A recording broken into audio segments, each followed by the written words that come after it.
So there are people that are claiming the Bible is flawed, it has errors in it, it's not a reliable document. What do we do with that? Or maybe you're someone that you believe the Bible is not a reliable document. Are you being reasonable in your assessment of that? So this journey of answering the critics, what we've been doing is taking a person's list. It was like a blog post, 101 reasons why the Bible, basically saying the Bible is not reliable.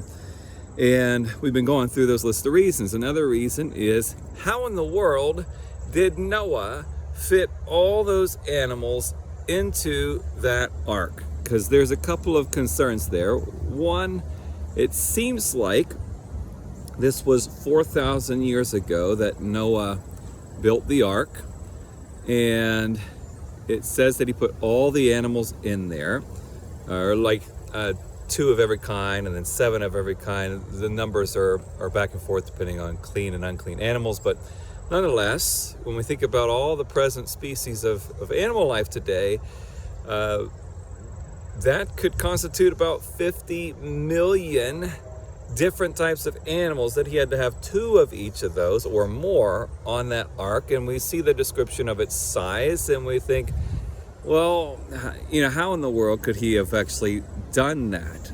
And this is seen as a problem with the Bible. Well, there's a number of things. One, we're assuming that all the species that exist now existed then, because the thing with species, you have your different classes in the animal kingdom, and you can crossbreed down to a certain level. So species can often crossbreed with another species within a certain family branch. So it's possible that, or it's likely that a lot of species that exist now did not exist then, so that reduces the amount of animals that were necessary. Some numbers thrown out there between 20 to 50,000. Well, even then, that's still, how in the world did Noah fit all those animals into that ark? So that's still problematic, especially, or even just considering how in the world did we get to 50 million species over the course of 4,000 years. So there's a number of things to consider here. First, again, the species thing. Do we really understand the development of species and how many species there are, and how fast that transitions? I mean, you think dogs. I mean, how quickly can we end up with a bunch more species of dogs because of these crossbreeding scenarios? So that's something to keep in mind there, although that doesn't really defeat this issue as big as some of the other things. What we want to consider is one, the timeline. I think we've discussed that before in this video series. It's kind of hard to establish certainty on a timeline in Genesis, because there are a number of different holes that are somewhat intended.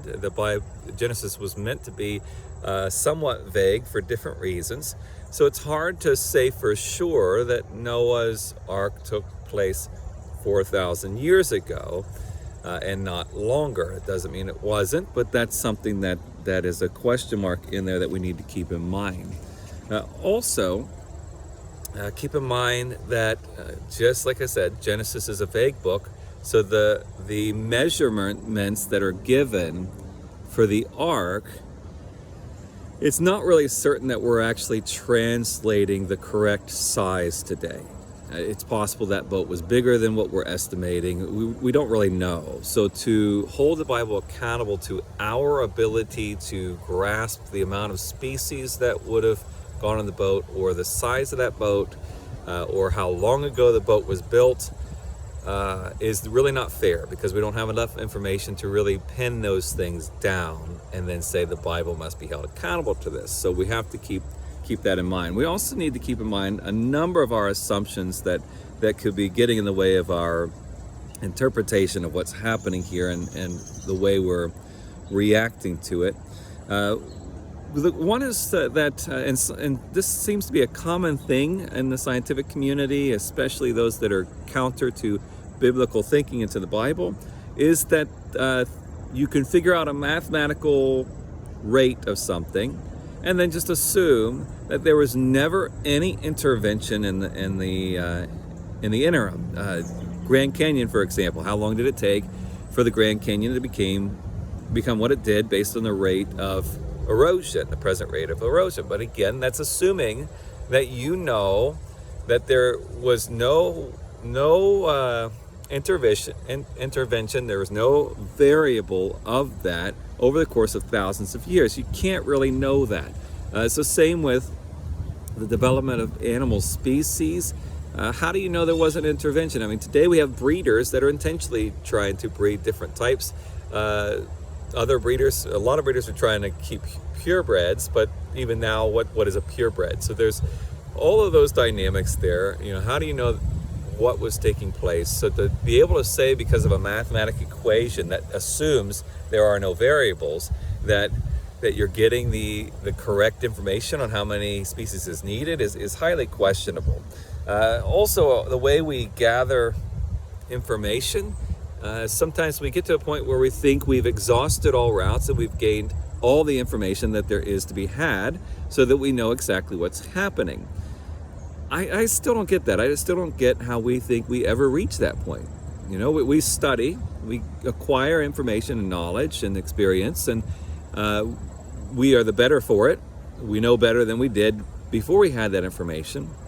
But we still have to always keep in mind that there's a lot of information I still don't have, so I really can't formulate a judgment with absolute confidence. And same with these kind of things. So yes, we know about species. Yes, we know about animal life, and we know about various rates of growth and population and those kind of things. We know some timelines. We know some measurements. Yes, we know some of those things, but there's still a lot that we don't know, especially when we're trying to judge something that is in the ancient past. So that's something to keep in mind there. Also, the thing, and I hate beating a dead horse over and over again, but the supernatural, I still don't understand why often critics, the way they're holding the Bible accountable is by assuming that there is no supernatural. Who's to say that God didn't supernaturally, like a Honey, I Shrunk the Kids thing, where he didn't supernaturally shrink the animals so that they could fit, or increase the size of the boat temporarily, or rapidly increase the speed of which different species were popping up after they came off the ark. I mean, there's just all kinds of things that could be possible when there is the supernatural. Now, here might be the pushback on the supernatural thing is, if there is supernatural, then how can we hold the Bible accountable to details? Well, you can. It's just you have to be reasonable. So for the Bible to be demonstrated as reliable, it does not have to prove that every single detail in it has evidence of its accuracy.